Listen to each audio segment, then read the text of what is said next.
English conversation. Asking for directions. English conversation. Asking for directions. Part 1.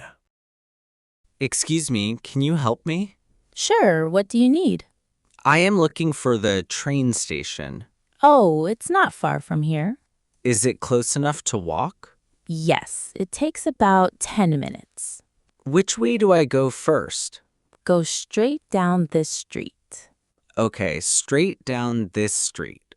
Then turn left at the light. Turn left at the light. Got it. The station will be on your right.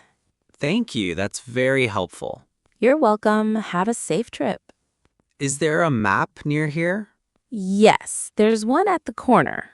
Great, I will check it too. Good idea, just in case. Thanks again for your help. No problem. Good luck. Part 2. Excuse me, could you help me? I'm trying to find the train station.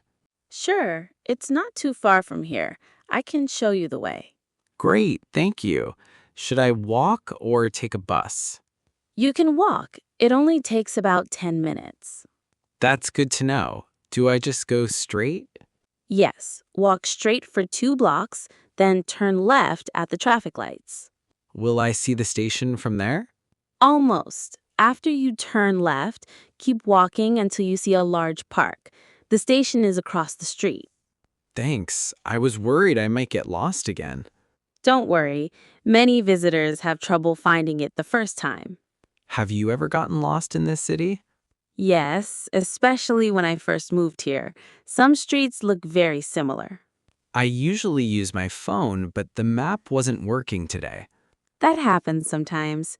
The signal isn't always strong in this area. If I miss the station, is there another landmark nearby?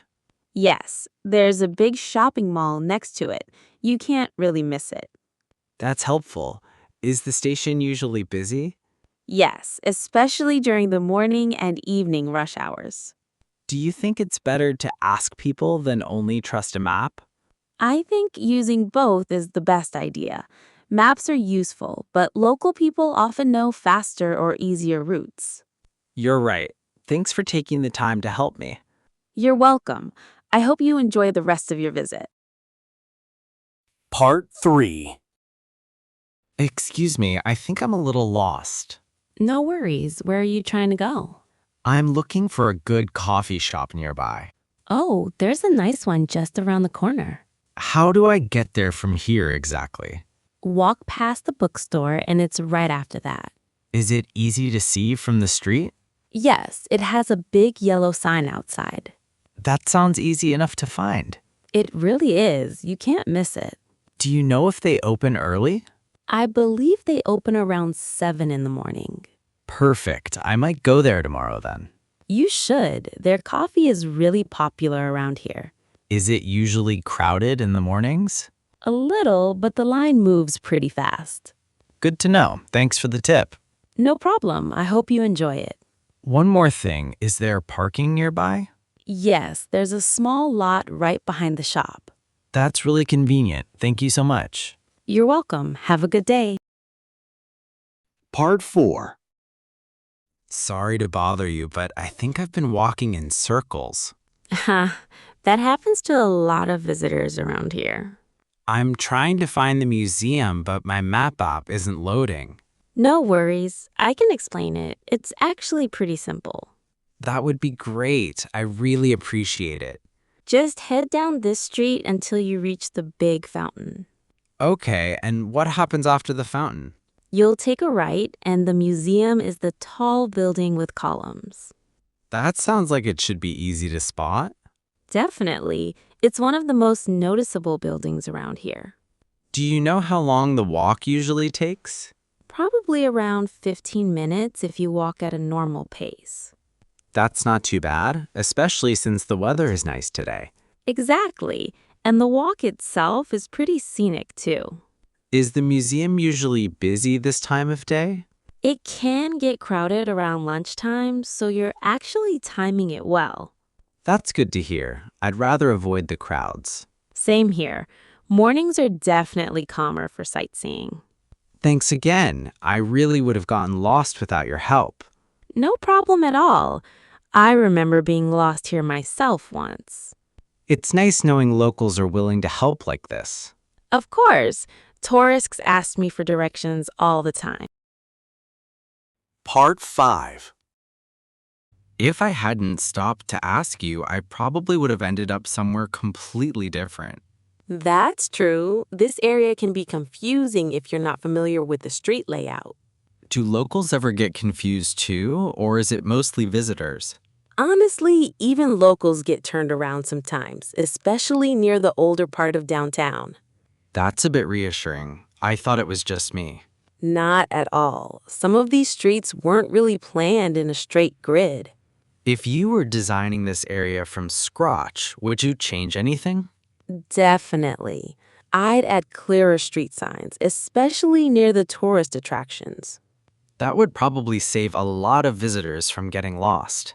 Exactly. And maybe a few more maps posted around busy intersections.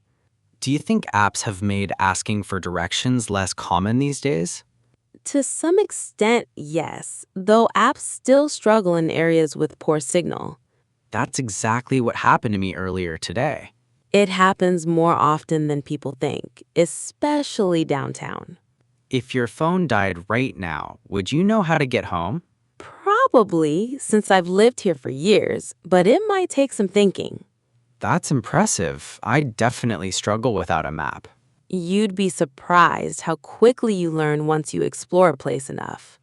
Maybe I should try exploring without my phone sometime. You should. It's actually a great way to really get to know a city. Part 6. Do you think relying so heavily on GPS has changed the way people experience new places?